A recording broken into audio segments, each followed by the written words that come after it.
Anna, wake up! Wake up! My angel is here. What? I eased one eye open until I was squinting at my brother. I would have opened them further, except I couldn't. He was shining a damn flashlight in my face. I shooed my little brother away that night, barely even bothering to look. That was the biggest mistake I have ever made. My mother had always been abusive, for lack of a better word. She would yell at us, demean us. There was never a shortage of nasty words. As far as verbal abuses go, Mom was dead on. Physically is where the line gets blurry. She'd hit us, for sure. But the times she did were few and far between, and honestly, didn't really bother us. Mom's abuse was mostly mental. The worst was the time Brian let the puppy out. He had just gotten the dog for his 7th birthday. We hadn't even had the chance to name it yet. He said he thought it'd be a good idea to let the puppy go exploring. The puppy was hit by a car almost instantly. Mom dragged Brian out to the curb and screamed at him to look at the dog, then threw him to the ground and left him sitting there crying. She stormed upstairs and disappeared into her bedroom. Later, she came down dressed in her work clothes, ordered me to keep an eye on my brother, and informed me that she'd be working a double shift and wouldn't be home until the early morning hours. Then she drove off without saying another word to Brian.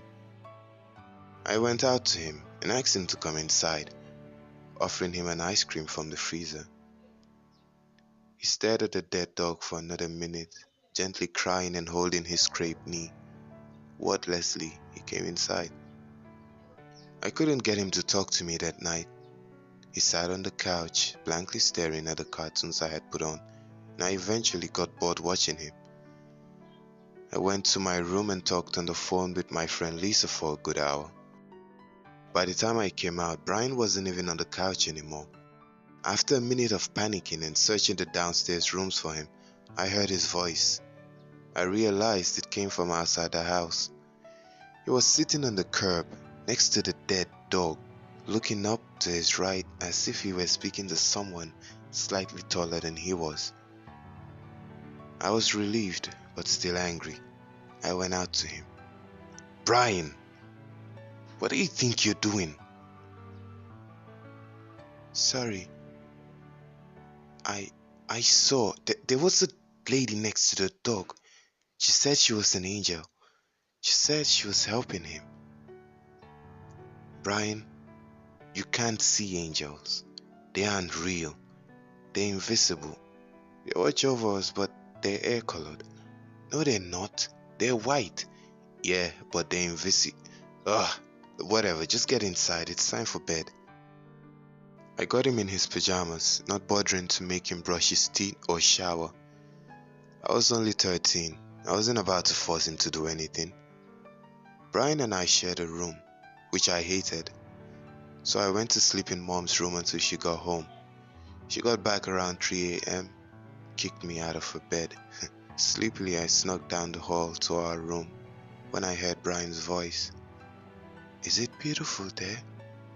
I stopped dead in my tracks and listened. I thought maybe he was using the phone, which he wasn't allowed to do so late at night. I also realized the light was on. It was shining out from under the bed. "It sounds really nice, but the puppy is dead. He's hurt really bad. How can he be happy? Wouldn't he be sad forever?" He paused. "Oh, I get it. I guess, can you tell me more stories about heaven though?" I listened for another 5 minutes, but he didn't say anything else. Eventually the light turned off. I snuck into the room quietly to see that Brian was either asleep or pretending to be. Ignoring him, I crawled into the bed and went to sleep. The next morning, Brian had all sorts of stories to tell. He just wouldn't stop talking the entire time we were getting ready for school. And they're these really pretty tall flowers. They're even bigger than me, and animals all over the place. Because all these animals end up there. Even my puppy. Oh, and my puppy, he isn't hurting at all anymore. You don't you don't hurt when you go there. Nothing ever hurts, and Jesus Christ. Will you shut the hell up, kid? Mom made herself some coffee as Brian and I sat in silence. She poured it in a thermos and then pointed to the garage, gesturing for us to get into the car. We did. As we drove to school, everyone was silent until Brian very softly said, "She says you're not supposed to use God's name like that." "What did you say to me?" "Goddamn kid." Brian exploded. "You can't say God's name like that." Mom exploded right back, throwing the thermos over her shoulder at Brian. It smacked him right in the eye, and coffee poured out of it onto his shirt. It wasn't hot enough to burn him. It was barely even lukewarm, but he screamed anyways. "Shut the hell up, you're not fucking hurt." Brian pouted and quietly whimpered for the duration of the drive. We got to school and he jumped out the car. "Wait," said Mom. She pulled his soccer jersey out of the trunk and handed it to him. As he changed out of his freshly stained t-shirt, she said softly, "I'm sorry, Brian, but you shouldn't talk to me like that." He nodded at her, still teary-eyed with a slight red mark on his cheek where the thermos had hit him. He ran off towards his class. "Bye, Mom. Love you," I said. She nodded back, a little teary-eyed herself. I know Mom always felt bad when she exploded. She just got too angry sometimes. Still, if she could have just controlled her temper, Brian would still be here. But then again, if I had done things a little differently, maybe he would too. When she picked us up after school that day, she was as nice as could be. She brought Brian's favorite chicken sandwich from the fast food place across town, and even went out of her way on the way home to get our favorite kind of cupcakes from this special bakery. Brian seemed happy enough, but he stayed silent as he ate. And as we all sat in the living room together watching his favorite movie, the one about the little lost clownfish, Mom fell asleep on the couch and Brian whispered for me to come to the room with him. I went and we sat on the bed. "Anna, my angel says she can make it so I never have to hurt again." "Brian, don't start this again." "Please, Anna, listen," he begged. I don't want to be sad anymore. I don't like when Mom gets mad. The angel says she can make it so Mom will never be mad again. And I'll never get to hurt again too. And I want her to do it for you too. She says she can. She says you're still innocent enough to go too." "And where are we going?" His face lit up. "Someplace wonderful. And it's not like we'll never see Mom again. The angel promised." "It sounds like you're talking about heaven." "We can't just run away and go to heaven, Brian. You have to die first." "Anna, of course we're not going to die. My angel said so," he said condescendingly. "Yeah? And how can you just trust everything she says?" I sarcastically started rattling off cliches. "You just know. You can feel it in your soul. You can feel it in your bones, and you can see it in her eyes." "No," he said matter-of-factly. "She doesn't have eyes." I scoffed and rolled mine. "Okay, that's enough, Brian. Angels have eyes. Now go to sleep." Not these kinds of angels. Not the kinds of angels in charge of showing us heaven. They use their hearts to see, just like we're supposed to. That rendered me speechless.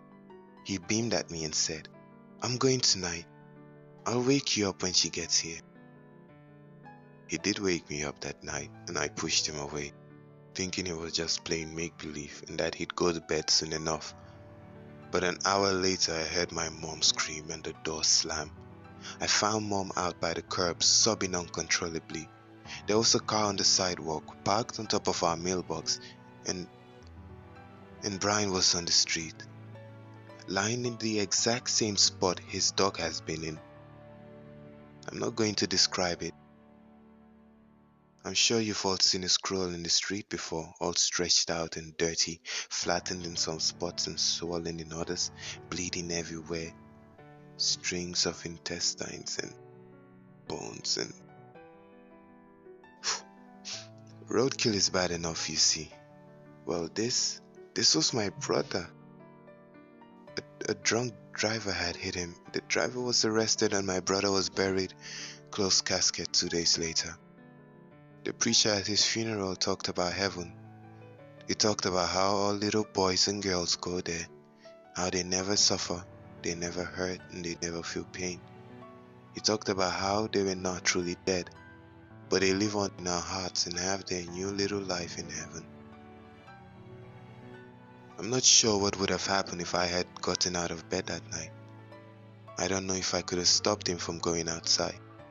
I don't know if I could have ended up splattered across the curb too. I just wish I could forget the whole thing. More than anything, I wish I could forget that blinding white light that shone in my face when I peeked at Brian in the middle of the night. It had to have been a flashlight. It really couldn't have been anything else. It had to have been a flashlight. It couldn't have, it really couldn't have. It really couldn't have been anything else. But whenever I look back at the memory, I can almost picture a pair of dark red lips, a silver of a nose, but no eyes. I can't remember any eyes. That brings today's voiceover to an end. Thank you all for sticking around, and if you enjoyed it, don't forget to leave a like, comment, and subscribe to be notified of when more come. Yeah, okay. Thank you all for subscribing. Thank you all for your support. I really appreciate it. I just started this, and it's kind of nice that you're this interested in it. So yeah, I'm being honest. Yeah, okay. I should probably end this right now. Okay, well, what's my phrase again? Okay, yeah. Rain away.